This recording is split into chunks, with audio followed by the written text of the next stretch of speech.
नमस्कार दोस्तों, मैं हूं अनीता और आप सभी का एक बार फिर से स्वागत करती हूं।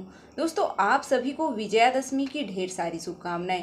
आज की वीडियो में हम पूज्य गुरुजी पंडित प्रदीप मिश्रा जी के द्वारा बताए गए कुछ उपायों के बारे में हम जानने वाले हैं, जो हमें विजयादशमी के दिन यानी कि दशहरे के दिन है वो करने चाहिए, जिससे कि आपकी जो भी मनोकामना है वह मनोकामना शीघ्र अतिशीघ्र ही पूर्ण हो जाती है। तो चलिए वीडियो की शुरुआत कर लेते हैं और जान लेते हैं कि आपको क्या उपाय करनी है, क्या क्या सामग्री इसके लिए चाहिए होगी और कैसे ये उपाय है वो आपको करना है। तो यह मैं आपको करके भी दिखाने वाली हूँ। तो इसके लिए आपको बहुत ज़्यादा सामग्री की कोई आवश्यकता नहीं है। आपको शिवलिंग के पास जाना है और आपको दीपक, या तो आप एक दीपक है घी से भरा हुआ, देसी घी होता है जो गाय का, वह आपको लेना, मतलब या फिर आपके पास जो भी घी है गाय का, भैंस का, जो भी आप ले सकते हैं, घी का दीपक भर के वो लेना है आपको। और दूसरा है, या तो आप समी पत्र से यह उपाय कर सकते हैं या फिर आप बेल पत्र से यह उपाय है वो कर सकते हैं। दोनों में से आप एक चीज़ है वो ले सकते हैं।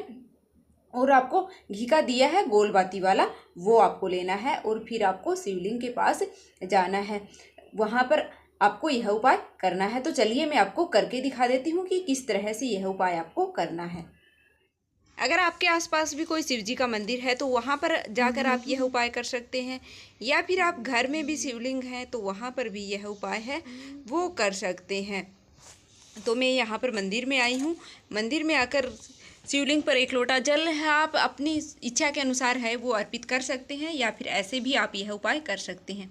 तो मैंने यहाँ पर समी पत्र लिया है और जहाँ पर अशोक सुंदरी वाली जगह होती है उस जगह पर मैंने इसको रखा है।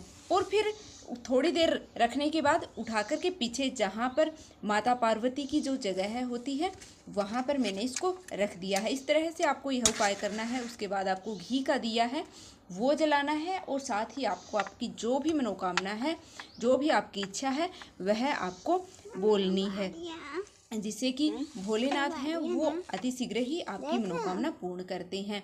क्योंकि अगर हम भगवान पर विश्वास करते हैं तो एक ना एक दिन हमारी जो भी मनोकामना है वह अवश्य ही पूर्ण होती है।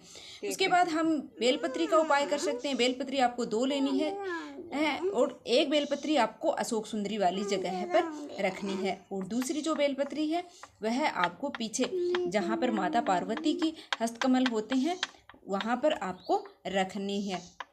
और इनको रख करके और आपको यहाँ पर भी एक गोलबाती वाला दिया है वो आपको दोनों उपायों में ही लगाना है। ऐसे लगा करके आपको और फिर रख देना है। आपकी जो भी मनोकामना है वह आपको बोलनी है और आपको आ जाना है वहाँ से। अगर आप पूरी सच्ची श्रद्धा से भगवान भोलेनाथ पर विश्वास करके कोई भी उपाय करते हैं तो उसमें आपको अवश्य ही एक ना एक दिन सफलता मिलती है। क्योंकि ये मैंने भी करके देखा है, मैं करती रहती हूँ, उसके बाद ही मैंने यह बताया है। तो इस तरीके से यह पूजा करके और जो भी मन्नत है आपकी भगवान भोलेनाथ से आप मांग सकते हैं। क्योंकि आज ही के दिन भगवान श्री राम ने भी समी पत्र की पूजा की थी, समी के पौधे की पूजा की थी और भोलेनाथ की पूजा करके, समी के पौधे की पूजा करके, और फिर उसी के बाद उन्होंने भी रावण पर विजय प्राप्त की थी। उन्होंने रावण को मारा था, जो भी हम बोल सकते हैं। तो वह उसी के बाद, मतलब भगवान श्री राम ने भी समी की इस दिन पूजा की थी, उसके बाद ही रावण पर विजय प्राप्त की थी। तो आप भी अपनी जो भी मनोकामना है वह यह उपाय करके और पूर्ण कर सकते हैं। भगवान पर भरोसा रख करके और यह उपाय करके, और आपकी जो भी मनोकामना है वो भगवान भोलेनाथ को बोलेंगे तो शीघ्र अतिशीघ्र यह मनोकामना आपकी पूर्ण हो जाएगी। तो मिलते हैं फिर से एक और वीडियो के साथ। धन्यवाद।